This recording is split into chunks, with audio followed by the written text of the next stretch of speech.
আল্লাহ পাক চান যে আমরা যেন জান্নাতে যাই। যদি আমরা জান্নাতে যেতে না পারি পরকালে, একটা কারণে যেতে পারবো না, অনলি একটা কারণ, সেটা হলো আমাদের নিজের দোষে। একটা কারণ, যারা জাহান্নামে যাবে মানুষ এবং জিনদের মধ্যে, নিঃসন্দেহে মহাবিশ্বে তারা ছাড়া জাহান্নামে যাওয়ার উপযুক্ত কেউ ছিল না। ও জাহান্নামে যাওয়ার উপযুক্ত ছিল বলেই আল্লাহ পাক তাকে জাহান্নামে পাঠাবেন। আর যারাই জান্নাতে যাবে প্রত্যেকেই শুধু আমলের বদৌলতে যাবে না, বরং আল্লাহ পাকের রহমতেই যাবে। কেউই তার আমল দিয়ে জান্নাতে যেতে পারবে না।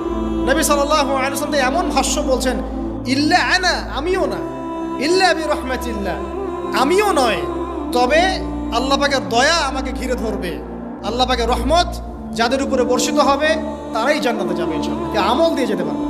যত আমলই করি বলা যাবে না এই আমলের বদৌলতে জান্নাতে যেতে পারবো, আল্লাহ পাক দয়া না করলে হবে না।